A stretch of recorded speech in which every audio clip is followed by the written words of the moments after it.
에스겔 수요일에 강의하고 있는데 지난주부터 3번에 걸쳐서 에스겔 전체의 개관을 말씀드린다고 했습니다. 근데 지난번에 개관을 한 2번 정도 했었는데 한 번 1시간씩 그렇게 했었죠. 그런데 이번에는 좀 더 진행하고 이렇게 3번의 말씀을 들으면 우리가 그간에 매우 어려워하고 잘 이해하지 못했던 낯설었던 에스겔 말씀을 읽고 공부하는 데 있어서 매우 좋은 지침을 받을 수 있을 것이라고 기대합니다. 그런데 지난주는 스마트폰 가지고서 유튜브 중계를 하느라고 중간에 누가 한번 터치를 해주면 30분 이상 할 수 있었는데 그걸 몰랐어요. 그래서 오늘은 방식을 바꿨죠. 주중에 장비를 하나 추가해서 저 뒤에서 찍고 있습니다.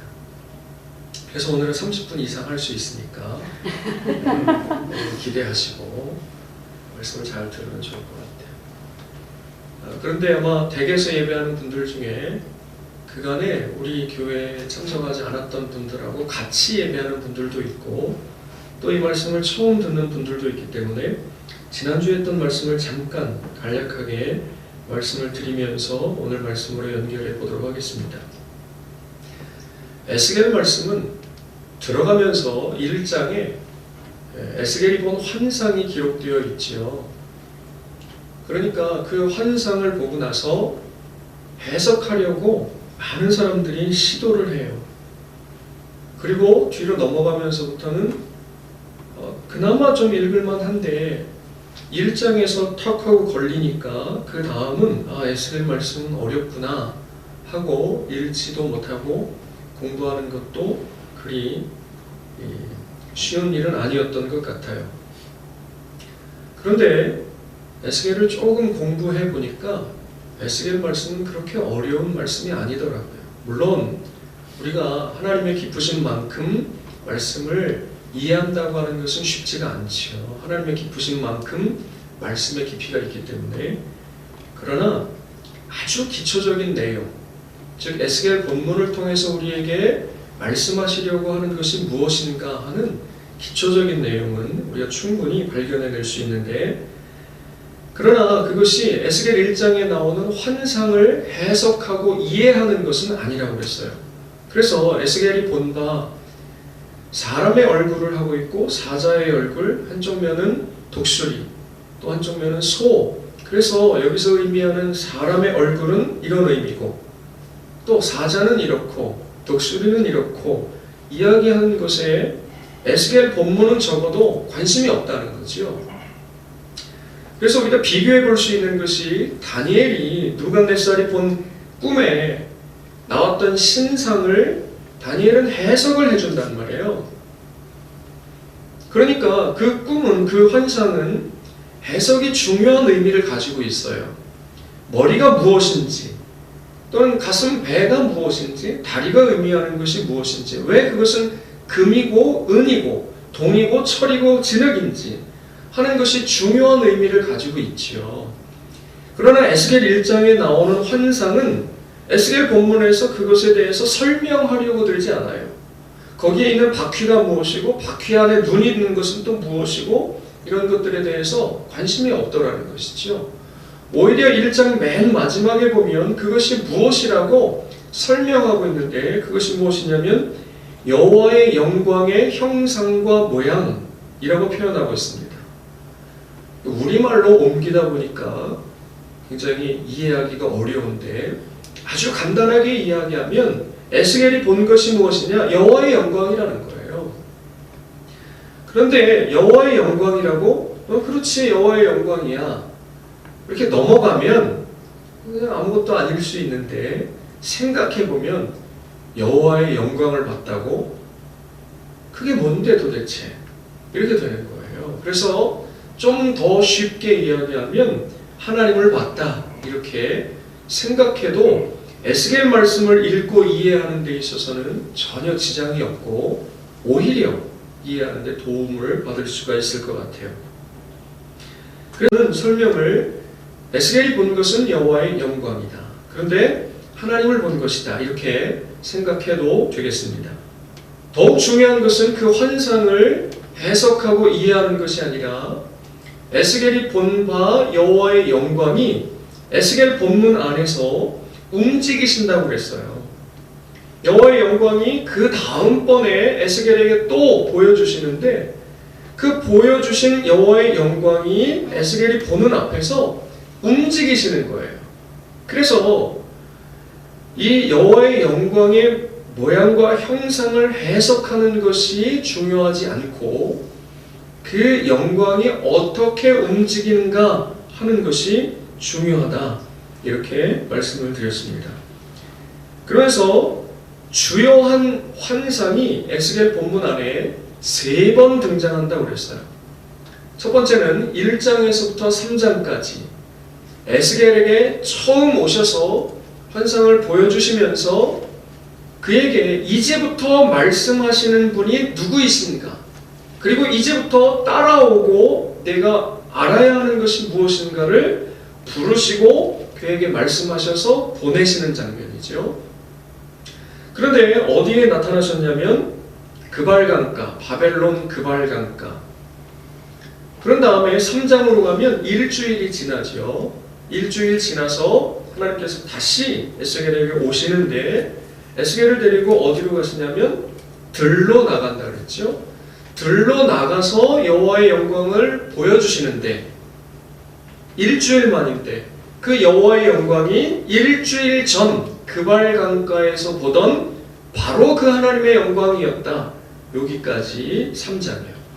그런 다음에 이제 8장으로 넘어가서 두 번째 환상을 보게 되는데 8장 4절에 보면 여호와의 영광이 또 에스겔에게 나타나셨는데 언제 보이셨던?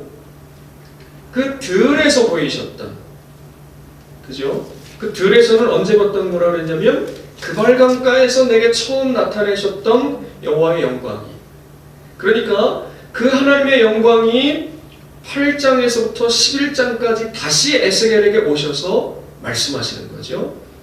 그런데 8장에서부터 11장까지 여호와의 영광을 보이시면서 드디어 움직이시는 것을 보여주는데 원래 여호와께서는 어디에 계셔요?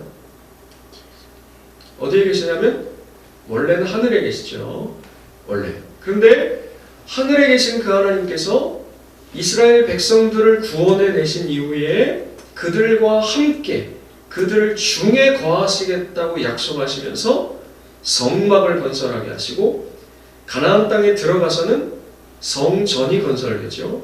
그리고 그 안에 성소, 그 안에 지성소, 지성소 안에 보면 요 강대상만한 크기의 언약궤가 있다고 그랬죠. 그 언약궤 안에 뭐가 보관되어 있어요?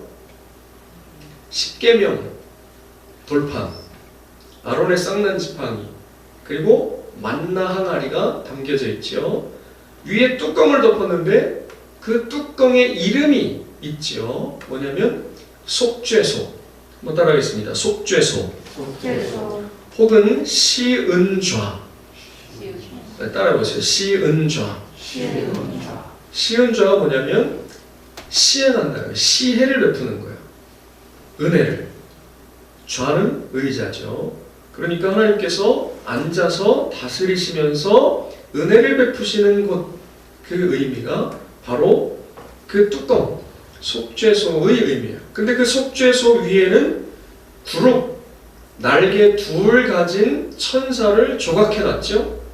그래서 하나님은 어디에서 이스라엘 백성들을 통치하시냐면 바로 그 언약궤 위에 두 그룹 사이에 좌정하신 하나님, 이렇게 표현되죠. 그러니까 상징적으로 하나님께서 어디에 계신 거냐면 바로 거기에, 바로 거기가 하나님의 보좌인 거죠.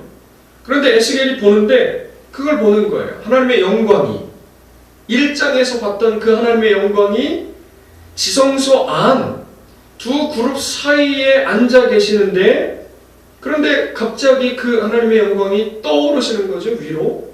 그리고는 정면이 동쪽이에요.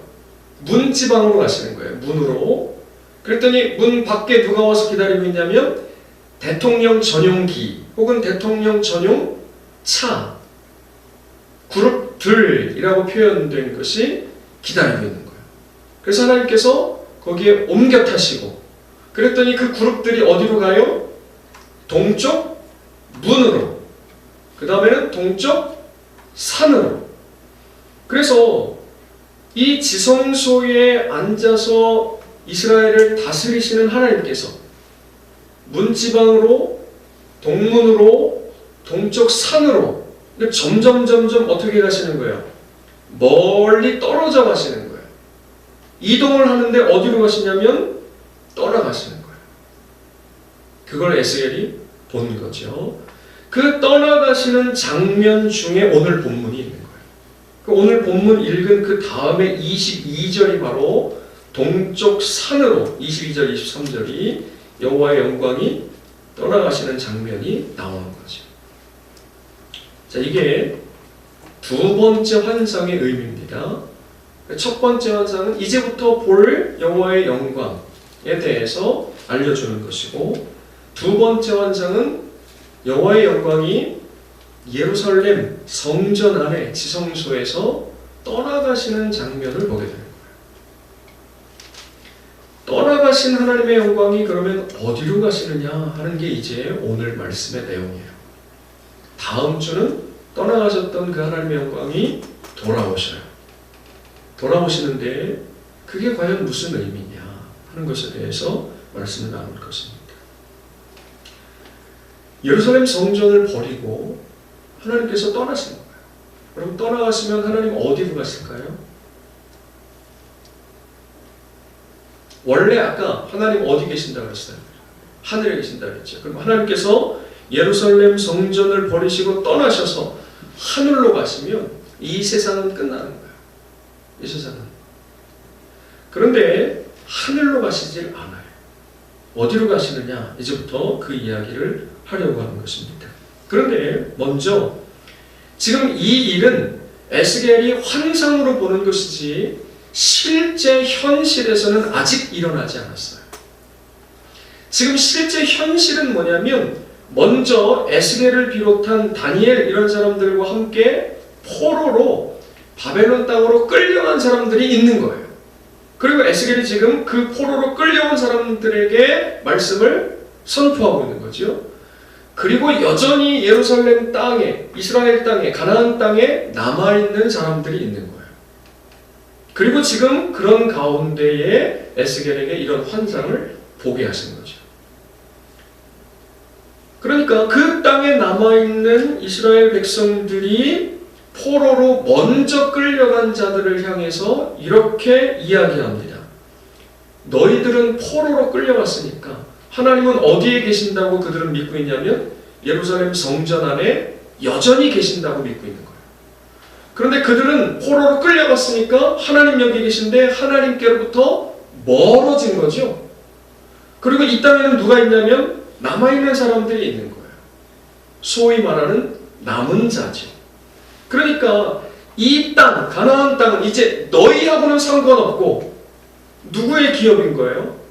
우리의 기업이다 라고 이야기하는 것이 바로 15절이 되는 것입니다. 읽겠습니다. 시작. 인자야, 예루살렘 주민이 내 형제 곧 내 형제와 친척과 온 이스라엘 족속을 향하여 이르기를 너희는 여호와에게서 멀리 떠나라. 이 땅은 우리에게 주어 기업이 되게 하신 것이라 하였나니 아멘. 이 말씀의 의미가 바로 이런 것이에요. 그러니까 이 백성들이 이제 너희들은 죄인이고 포로로 끌려갔으니까 남아있는 우리는 뭐예요? 우리는 남아있는 것 자체가 우리의 신앙을 하나님이 인정하는 것이고 우리의 믿음을 증명이 되는 거예요. 그러니까 너희들은 멀리 떠나가라.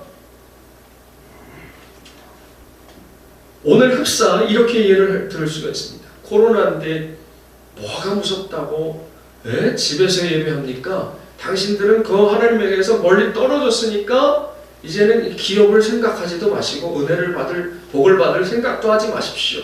이런 식으로 예배당에 나온 사람들이 생각했다, 이렇게 비유를 들 수 있어요. 네. 또 이 부분만 들으면 그렇게 생각하는 그런 거 아니라고요. 비유를 들자면 그렇다는 거예요. 여호와께서는 여전히 예루살렘 성전에 계신, 왜 그래요? 성전이 여전히 있거든요. 그 안에 언약궤가 여전히 있거든요. 그 위에 속죄소와 날개 가진 그룹이 여전히 있거든요. 그러니까 그게 있는 한 하나님은 거기에 계신 거예요. 하나님 거길 떠날 수 없다고 이스라엘 백성들이 생각하고 있는 거지. 마치 무엇하고 똑같으냐면 사무엘 선지자가 아직 어릴 때 엘리와 두 아들들이 이스라엘 백성들에게 제사장 노릇할 때 블레셋이 쳐들어왔죠. 그때 전쟁에 막 불리해지니까 뭘 가지고 오라고 해요? 여호와의 언약궤를 가져오자. 하나님이 우리와 함께하지 않아서다. 언약궤와 함께하시는 하나님인 줄로만 생각하는 거예요, 이스라엘 백성들. 그러니까 그거 모셔오면 전쟁은 우리가 이길 것이다 라고 생각한 거죠. 그런데 어떤 일이 일어났냐면 그 언약궤를 뺏겨버렸죠. 그리고 그날 제사장들 다 죽었어요. 전쟁은 처참하게 패배했습니다. 이스라엘 백성들의 머릿속에 그거 있는 거예요. 여러분, 오늘 우리의 머릿속에도 그게 있으면 안 되는 거죠. 이거는 성전 아닙니다. 이거는 아무리 돈을 많이 들이고 아무리 휘황찬란하게 예배당을 건설했다고 해서 그거 성전 아니에요.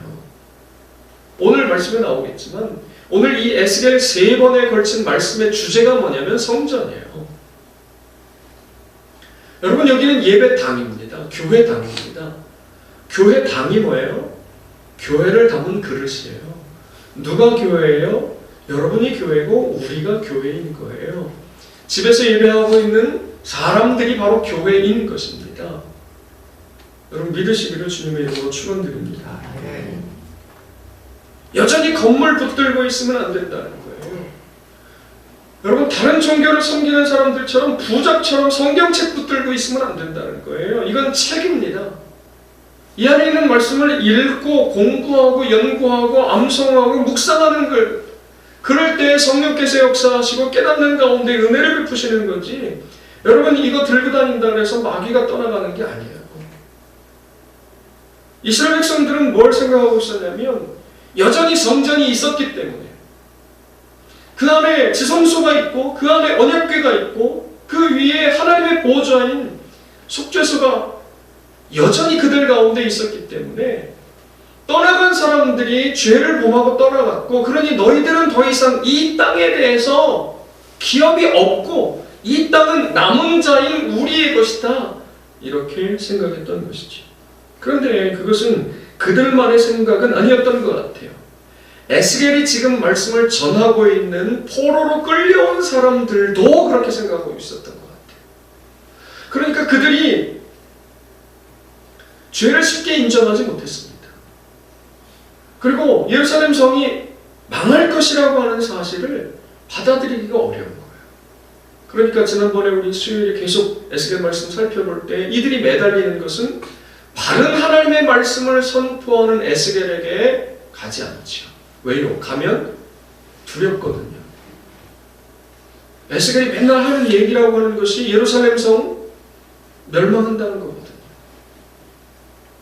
너희들 포로로 끌려왔는데 금방 돌아갈 거 아니니까 여기에 정착하고 집 짓고 결혼하고 애 낳고 살으라고 하는 에스겔 선지자의 말을 들을 수가 없는 거거든요. 그래서 거짓 선지자를 찾아갑니다. 거짓 선지자는 평안할 것이라고, 평안이 없는데도 평안을 외치는 거지요. 짐 풀지 말라고 곧 하나님께서 돌아가게 하실 거라고 이렇게 예언하는 것이지요. 그런데 어떻습니까? 다 거짓말이라고 얘기하는 거지. 그런 걸로 보아서 이스라엘 백성들은 모두 다 그렇게 생각하고 있었던 거예요. 그러나 하나님의 말씀은 다릅니다.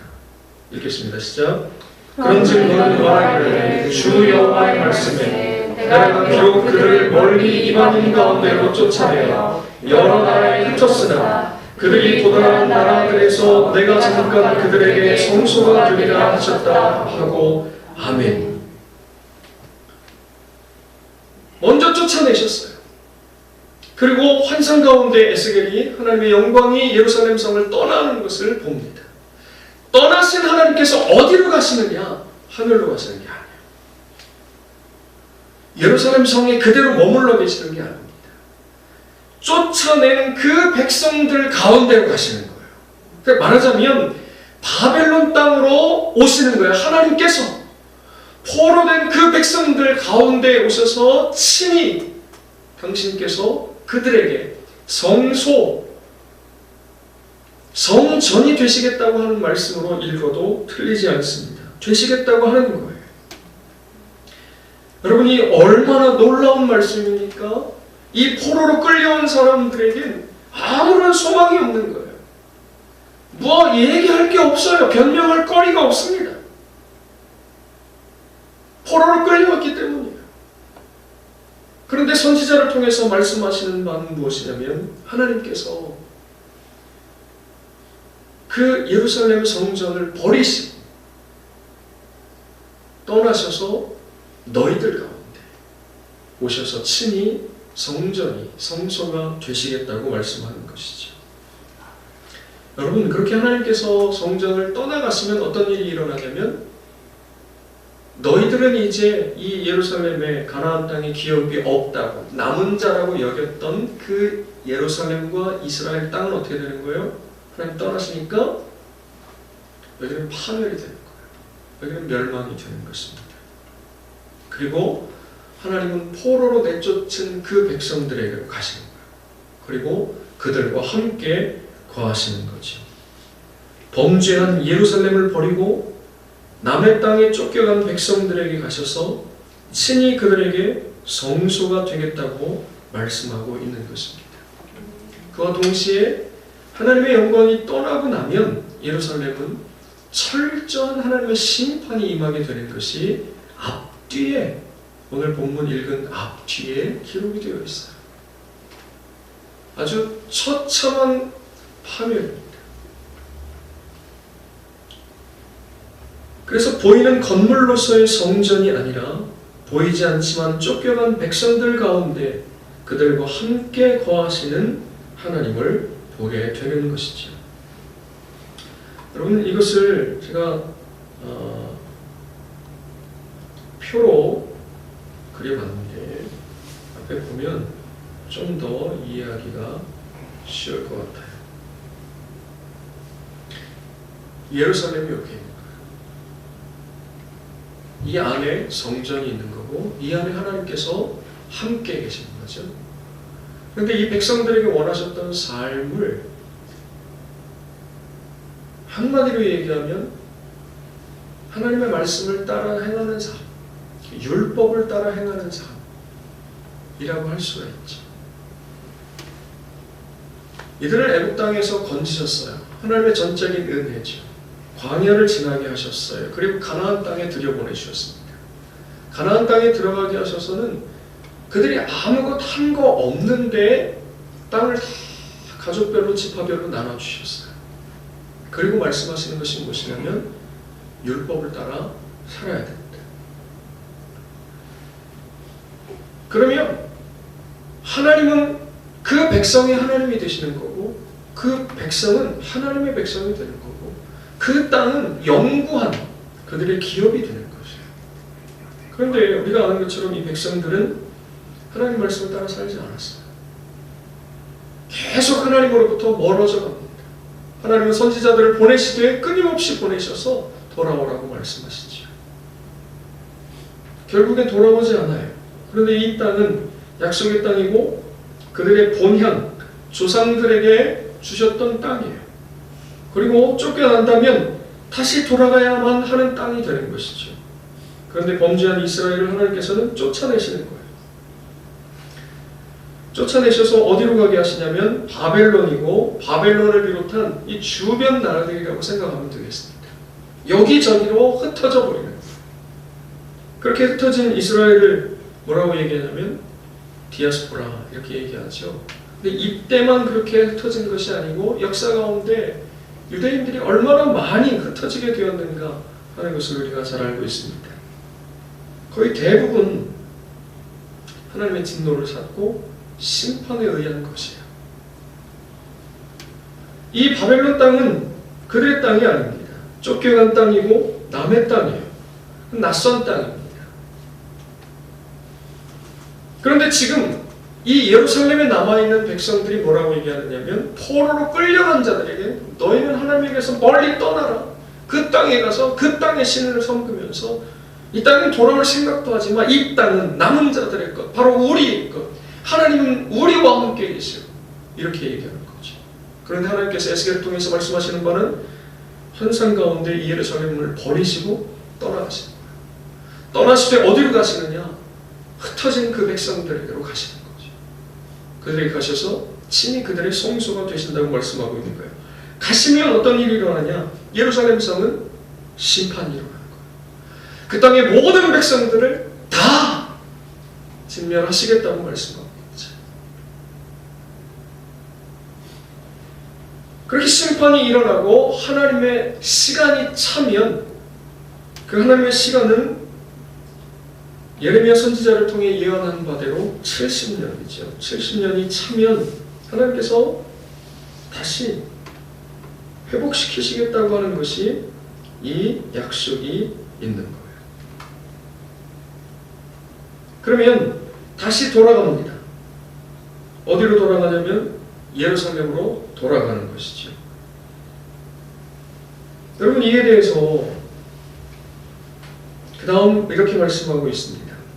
즉 오셔서 그들에게 친히 성소가 되어주실 뿐만 아니라 장차 날이 이를 건데 그때에 다시 돌아갈 거다. 다시 돌아갈 거다. 같이 읽겠습니다. 시작. 너는 또 말하기를 주 여호와의 말씀에 내가 너희를 만민 가운데에서 모으며 너희를 흩은 여러 나라 가운데서 모아내고 이스라엘 땅을 너희에게 주리라 하셨다 하라. 아멘. 포로로 끌려왔는데 다시 돌아가게 하신다는 거예요. 그 다음에 시작. 그들이 그리로 가서 그 가운데 모든 미운 물건과 모든 가진한 것을 제어하여 버릴지라. 하나님께서 백성들에게 명하셔서 그들과 함께 돌아가실 거고 그들이 돌아가면 그 범죄로 더러워진 예루살렘과 가나안 땅을 그들의 손으로 깨끗하게 할 것이라고 말씀하고 있는 것이죠.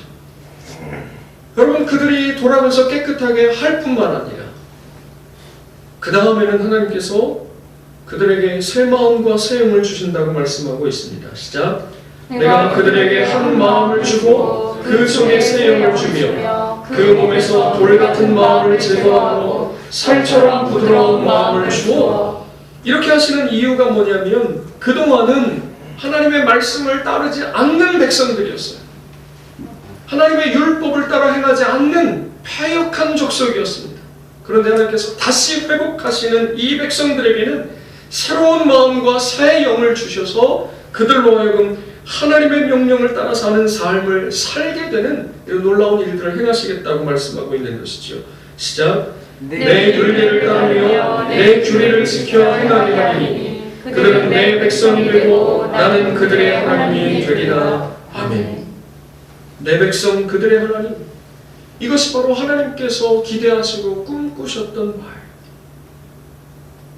그러나 사람들은 늘 그 하나님의 꿈꾸셨던 바로 그것을 철저히 짓밟았고 무시했죠. 그 결과 인간들은 심판을 받게 될 수밖에 없는 것이죠. 순서가 그러면 심판받은 인간들이 회개하면 하나님께서 회복하시느냐? 이게 아니에요. 에스겔 말씀은 철저하게 포로로 끌려온 사람들이 그러면 죄가 없냐? 아니에요. 하나님께서 특별한 은혜 가운데 그들을 살리시기로 한 거고 그들에게 오셔서 친히 성소가 되시는 거고 그들을 모아서 돌아가실 거고 그들에게 은혜를 베푸셔서 새 마음과 새 영을 주실 거고 그래서 그들로 하여금 하나님의 말씀을 따라 살게 되는 하나님의 백성, 그들의 하나님 되시는 은혜가 먼저고 그 다음에 회개하도록 촉구하게 되는 것입니다. 여러분 포로로 끌려간 바벨론 땅에 거주하는 백성들에게 이 말씀이 바로 복음인 것이에요. 나라가 망하고 성전이 파괴되고 왕조는 끊어지고 백성은 뿔뿔이 흩어졌는데 쫓겨간 그 땅에서 듣게 되는 하나님의 말씀이라고 하는 것이 하나님께서 그 예루살렘 성전을 버리고 우리에게로 오신다는 거예요. 우리에게로. 우리가 죄를 범해서 쫓겨난 건데 하나님께서 그 땅을 버리시고 그 성전을 버리시고 우리에게로 오신다는 거예요. 오실 뿐만 아니라 우리의 성전이 되어주시고 성전이 되어주실 뿐만 아니라 때가 되면 우리를 데리고 돌아가신다는 거예요. 회복해 하신다는 거예요. 돌아가셔서는 똑같은 역사를 반복하게 하시는 것이 아니라 하나님의 은혜 가운데 새 마음과 새 영을 부어주시고 그러면 하나님 말씀대로 사는 하나님의 백성이 되는 것이고 하나님 우리 하나님 그때 비로소 그곳에 하나님의 나라가 하나님께서 꿈꾸셨던 그 하나님의 나라가 이루어지게 되는 것입니다.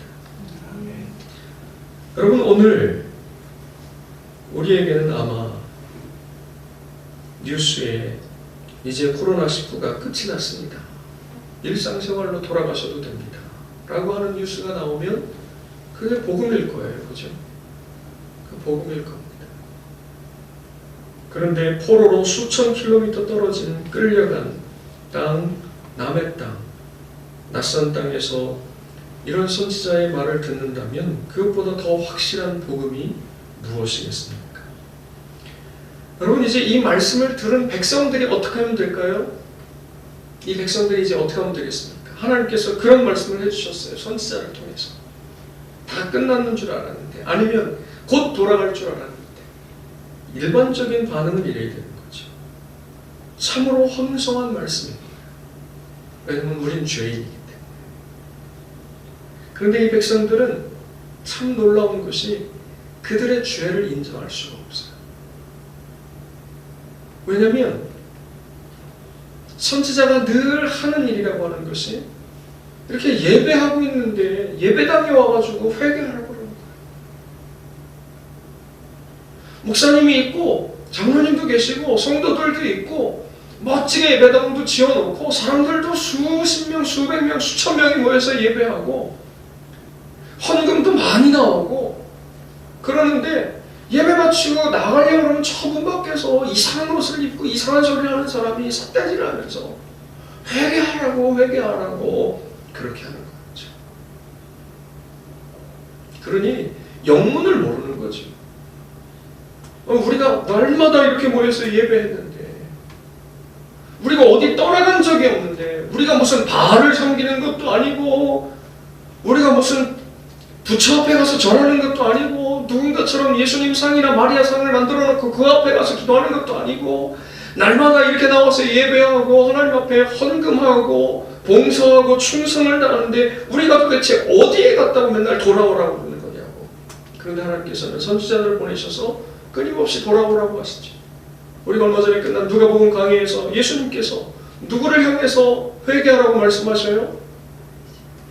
이방 땅에 가서 그러시는 게 아니에요. 믿지 않는 사람에게 가서 그러시는 것이 아닙니다. 언제나 가나안 땅에 언제나 그 안에 들어가서 있는 사람들 그 중심으로 계속 가시는 거예요.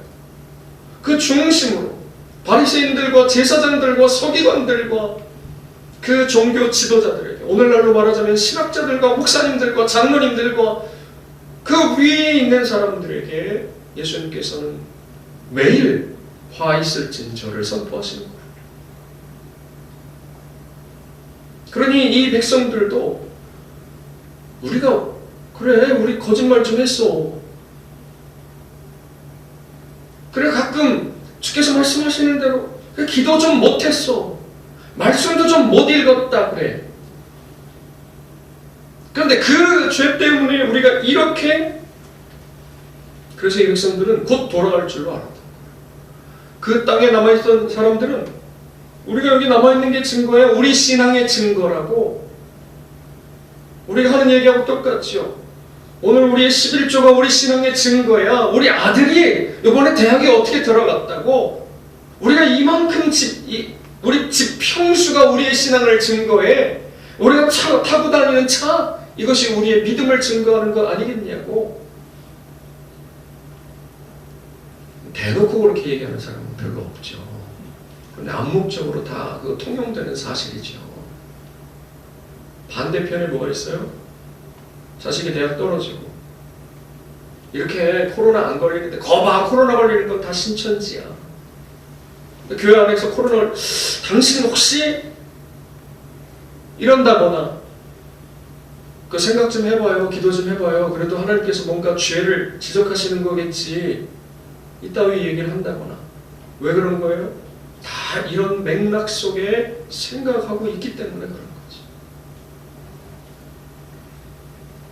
그러나 정상적으로 이들이 자신의 죄를 깨달았다면 지금 에스겔 선지자의 이 말씀은 참으로 황송한 말씀인 거예요.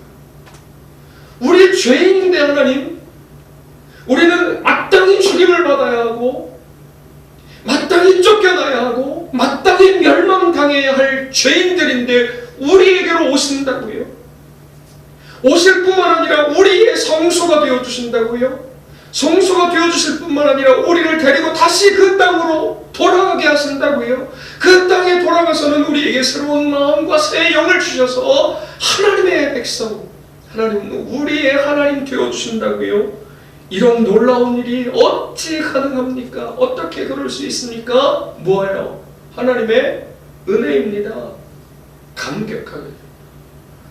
감격하며 감사하여야 하는 것입니다.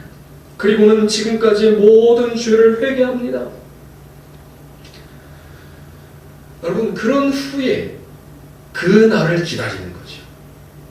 돌아갈 날을 기다리는 거예요. 돌아갈 날을 기다리며 쫓겨난 땅, 남의 땅, 낯선 땅에 신이 오셔서 성소가 되신 하나님과 동행하는 삶을 살아가게 되는 거죠. 이게 정상적인 이 말씀에 대한 반응이라고 할 수가 있어요. 그런데 그들이 그렇게 했는지 못했는지는 그 다음에 살펴보기로 하고, 그런데 놀랍게도 여기까지의 이 말씀이 성경 전체의 문맥과 인류 역사 전체에 그대로 적용된다는 사실이에요. 여러분, 지금까지 들은 말씀을 그대로 머릿속에 생각하면서 그 다음 이야기로 가보겠습니다. 하나님께서 온 땅을 창조하신 이후에 에덴 동산을 건설하셨어요. 그리고 거기에 아담과 하와를 두셨습니다. 거기에서 하나님을 만나고 거기에서 하나님과 교제한 거예요. 그래서 에덴 동산이 무엇과 같으냐면 성소와 같은 거예요. 성전과 같은 거죠. 그런데 우리가 아는 것처럼 아담과 하와가 범죄했습니다. 그리고 하나님께서는 범죄한 아담과 하와를 에덴 동산에서 쫓아내셨죠. 마치 무엇하고 똑같으냐면 범죄한 이스라엘을 예루살렘에서 쫓아내신 것하고 똑같아요. 그래서 지금 그들이 포로로 바벨론 땅에 와 있는 거예요. 그런데 하나님께서는 에덴 동산에서 쫓아낸 아담과 하와를 버리지 않으시고 그들에게로 오셔요. 그들에게로 오십니다. 지금 문맥하고 똑같아요. 오셔서 가죽옷을 지어 입히시고 에녹과 300년간 동행하셨으며 노아와 그의 식구들을 구원하셨어요. 아브라함과 언약하셨고 이스라엘을 애굽에서 구원하셨습니다. 그리고 그들 가운데 거하신다고 하는 말씀으로 성막을 건설하게 하시고 성전을 건설하게 하신 거예요. 여러분, 이걸 조금 전에 말씀드렸던 설명을 다시 표로 한번 똑같은 이야기 해보겠습니다. 에덴 동산에 아담과 하와가 있는 거예요. 여기서 하나님 만나고 하나님께 예배하고 하나님 말씀을 듣는 거죠. 이게 말하자면 온 세상의 성전과 같은 의미인 거예요. 그런데 범죄했어요. 그래서 쫓겨나죠. 쫓겨난 다음에 에덴 동산은 파괴가 된 것이라고 얘기할 수는 없지만 사라져버렸어요. 그래서 지구상에 에덴 동산이었던 곳이라고 하는 곳, 이렇게 대략적, 그러나 거기 가봐도 에덴 동산은 아니에요, 더 이상. 그런데 내시고 그들을 버리신 것이 아니라 하나님께서 그들에게로 오셨죠. 하나님께서 우리에게로 오셨죠. 그러니까 우리는 지금 어디에 살고 있는 거나 마찬가지예요. 남의 땅, 쫓겨난 땅, 낯선 땅에 살고 있는 거예요. 우리가 쫓겨난 건 아니죠. 우리의 부모의 부모의 부모가 쫓겨난 거죠. 돌아갈 약속은 있는 거예요. 그런데 아직 그 약속이 성취되지 않았을 뿐이에요. 우리에게 뭐가 있는 거예요? 돌아갈 약속이 있는 거예요. 돌아갈 약속. 그러나 아직 이루어지지 않아서 우리가 지금 이 땅에 살고 있지만 이 땅은 그래서 우리의 본향이 아니고 이것은 우리가 영원히 거할 약속의 땅이 아니고 우리에겐 돌아갈 땅이 남아있다는 거예요. 여기는 지금 남의 땅이고 낯선 땅에 우리가 머물러 있는 것이에요. 그러니 이 땅의 삶이 영원할 것이라고 생각해서 이 땅에 올인하고 살아가는 것만큼 어리석은 삶이 없는 것이고 그 사람은 곧 그의 삶으로 무엇을 증명하고 있는 거예요? 난 돌아갈 땅이 없다고 인정하고 있는 것이에요. 돌아가는데 그것은 새 예루살렘이 될 것이죠. 그것이 바로 약속의 땅 본향이고 돌아갈 땅이에요. 지금 우리가 살고 있는 것은 쫓겨난 땅, 남의 땅, 낯선 땅입니다. 이 쫓겨난 땅, 남의 땅, 낯선 땅에 하나님께서 친히 오셔서 성소가 되어 주셨다고 하는 결정적인 말씀이 바로 요한복음입니다. 시작. 예수께서 대답하여 이르시되 너희가 이 성전을 헐라 내가 사흘 동안에 일으키리라. 유대인들이 이르되 이 성전은 46년 동안에 지었거늘 내가 3일 동안에 일으키겠느냐 하더라. 그러나 예수는 성전된 자기 육체를 가리켜 말씀하신 것이라. 아멘. 여러분, 이 말씀을 우리가 읽되 그냥 읽고 넘어가니까 성전된 자기 육체, 이게 무슨 말인지를 잘 모르셨을 거예요. 그러나 이 말의 의미가 바로 오늘 이 말씀의 문맥 가운데 있는 거예요. 그러니까 예수님께서 어디에 말씀을 염두에 두시고 이 말씀을 하신 건지 아시겠죠? 바로 에스겔 11장의 이 말씀. 하나님께서 포로로 끌려온 바벨론 땅에 그 백성들에게 오셔서 그들에게 친히 성소가 되어주시라고 하는 그 약속이 바로 여기서 예수님을 통해서 완벽하게 성취되고 있는 것이에요. 하나님이신 그분이 친히 이 땅에 오셨습니다. 이 땅에 오셔서 친히 성전이 되어주셨어요. 이제 그분 안에서 하나님을 만나고 예배하는 것입니다. 건물 안에서가 아니고 건물 안에서가 아니고 누가 성전이라고요? 예수님이 성전이라고. 물론 모여서 예배하는 것이 성경의 원리이지만 우리가 지금 각 가정에서 예배하는 것, 이것이 성경적으로 틀리지 않아요. 왜요? 이 건물이 성전이 아니라 바로 예수 그리스도께서 성전이시기 때문에 그런 것입니다. 예수 안에서 하나님을 만나고 예배합니다. 이제 예수님을 통해 하나님께서 우리에게 오시고 예수님을 통해 우리가 하나님께 나아가는 것입니다. 예수님을 통해 우리에게 말씀하시고 예수님을 통해 하나님께 기도하며 간구하는 것입니다. 그래서 그분의 이름은 임마누엘이에요. 시작. 보라, 처녀가 잉태하여 아들을 낳을 것이요 그의 이름은 임마누엘이라 하리라 하셨으니 이를 번역한즉 하나님이 우리와 함께 계시다 함이라. 아멘. 우리와 함께 하시는 하나님, 바로 그분이 예수님이시는 거지요. 남의 땅, 낯선 땅에 사는 당신의 백성들에게 친히 성전이 되시기 위하여 찾아오신 그분, 하나님, 바로 그분이 우리 예수님이시는 것입니다.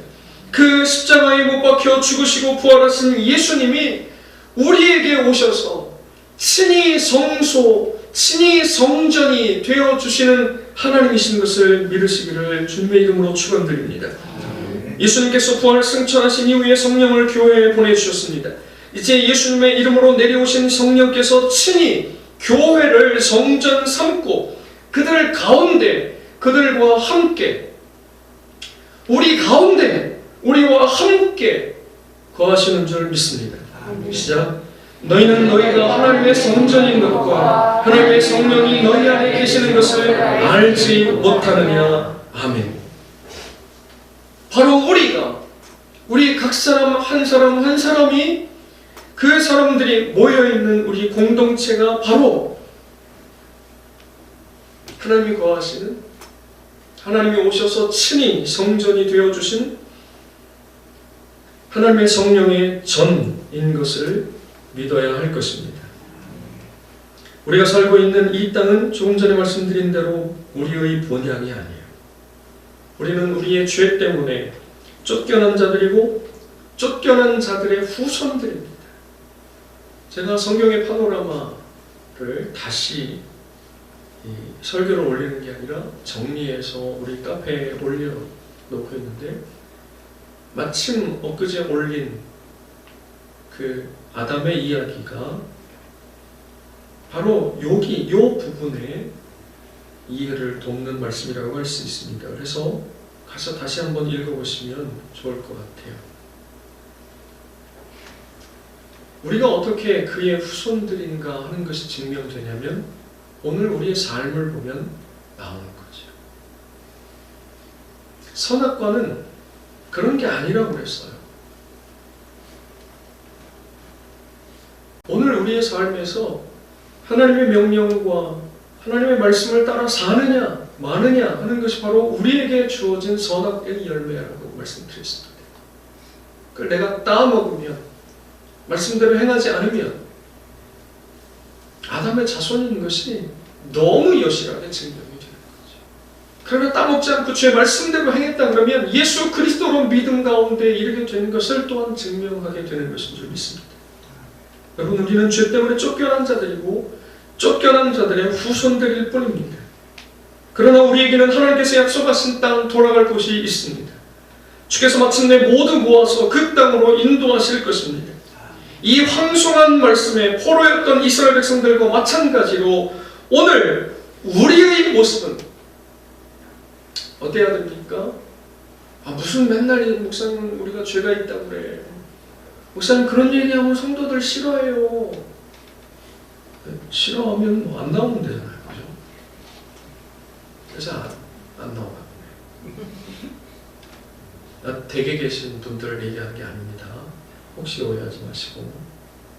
여러분, 우리가 하나님의 임재 가운데 들어갈 때, 우리가 처음 회심하게 되었을 때, 우리가 주님을 처음 만났을 때 첫 번째 깨닫게 되는 것이 무엇이냐면 내가 죄인입니다.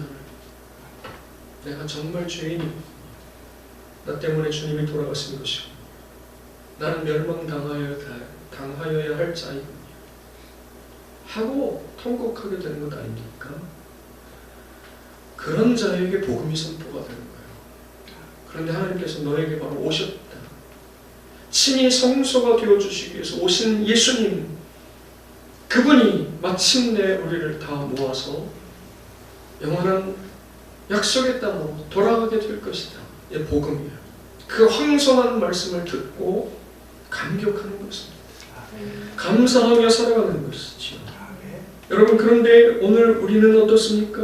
감격과 감사가 여전히 우리 가운데 남아있습니까? 아니면 이 땅에서 조금 우리의 삶에 문제가 있고 내가 원하는 대로 삶이 풀려가지 않는다고 해서 불평하고 불만이 쌓여있고 불신하고 있는 것 아닙니까?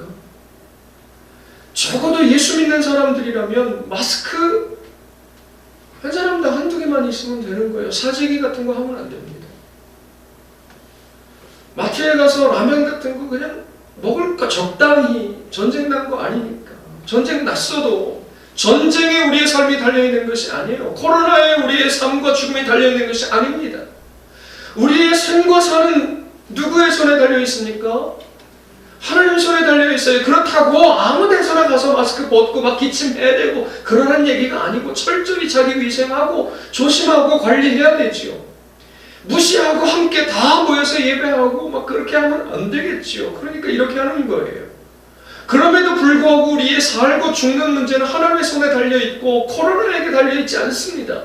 만약에 우리가 코로나 때문에 죽는다, 그 하나님의 뜻인 줄 믿고 아멘하고 가면 되는 것입니다. 여러분, 오늘 우리에게 여전히 감격과 감사가 있느냐 하는 것이에요. 여러분, 여기에 몇 평 안 되는 아파트에 살아도 되고 전세나 월세에 살아도 됩니다. 좋지 못한 차 타고 다녀도 몇십억 되는 차 옆에 지나갈 때 너무 부러워할 필요 없다 이런 얘기예요. 왜요? 우리 여기 잠깐 거쳐가는 거기 때문에, 여기는 남의 땅이기 때문에, 여기는 낯선 땅이기 때문에 그런 것이에요. 여기에 너무 적응이 잘 돼가지고 주님 안 오셔도 돼요. 나 여기서 그냥 이렇게 살아갈게요. 우리 데려가지 마세요. 그냥 여기가 그래도 살기 괜찮아요. 여기 너무 적응을 잘해서 남의 땅, 낯선 땅에. 여러분, 돌이켜야 하는 것이에요. 회개하여야 하는 것입니다. 왜냐하면 여기는 우리 땅이 아니기 때문에. 여기는 우리의 본향이 아니고 주님의 약속이 있는 땅이 아니기 때문에 그렇습니다. 우리에게는 돌아갈 땅이 아직 남아있고 그 약속이 아직 남아있어요. 그러니까 그런 다음에 우리는 그날을 기다려야 하지 않겠습니까? 그날을 기다려야 해요. 그날을 기다리며 소망 가운데 사는 거죠. 여러분, 이사할 건데 좀 더 괜찮은 집으로 이사한다 그러면 이삿날 잡아놓고 기다려지지 않습니까? 심지어는 옷 사줄게, 내일 옷 사러 가자 그러면 옷 사러 가는 날도 기다려져요. 군대에 간 사람들이 휴가 갈 날을 기다립니다. 그보다 더 간절하게 제대할 날을 손꼽아 기다려요. 그래서 되게 웃긴 일을 합니다. 군대 들어가자마자 아싸, 나 몇백일 남았어, 25,670일 남았어, 세기 시작하는 거예요. 여러분, 영화에 가끔 교도소에 갇힌 사람들이 뭐합니까? 벽에다가 날짜를 세요. 하루 지나갔다는 거예요. 이틀 지나갔다는 거예요. 그 다르게 얘기하면 뭡니까? 그에게는 소망이 있는 거예요. 무슨 소망이에요? 여긴 내가 평생 거할 곳이 아니야. 여긴 내가 영원히 살 집이 아니야.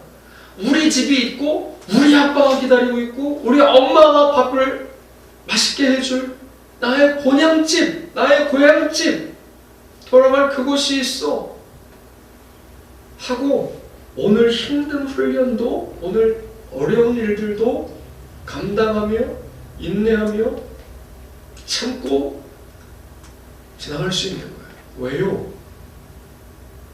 약속이 남아있거든요. 실수로 잘못해서 교도소에 간 사람도 그렇습니다. 요만한, 가보지 않았지만 텔레비전에서 보는 바 거기에 그렇게 완전히 구속되어 있어 살아도 약속이 있는 거예요. 나가게 될 날이. 여러분, 우리에게는 나가게 될 약속이 있습니다. 그런데 제일 절망적인 게 뭐냐면 무기징역 이런 거겠죠. 약속이 없는 거예요. 여러분, 왜 에덴 동산에서 쫓아내셨어요? 생명나무를 지키게 하시려고. 만약에 생명나무 따먹었으면 어떻게 되는 거예요? 무기징역인 거예요. 무기징역. 근데 우린 죽어요. 죽으면 어디 가는 거예요? 아버지 땅으로. 조기 퇴근. 아버지도 오시기 전에 조기 퇴근하는 거예요. 조퇴하는 겁니다. 그날을 기다리며 절망하지 말고, 혹시 우리 주변에 절망하고 한숨 쉬고 어려운 가운데 있는 지체가 있다면 붙들어주고 함께 손붙잡고 남의 땅, 낯선 땅에서 친히 오셔서 성전이 되어주신 우리 주님과 동행하는 삶 살기를 주의 이름으로 축원드립니다. 아멘. 기도하겠습니다.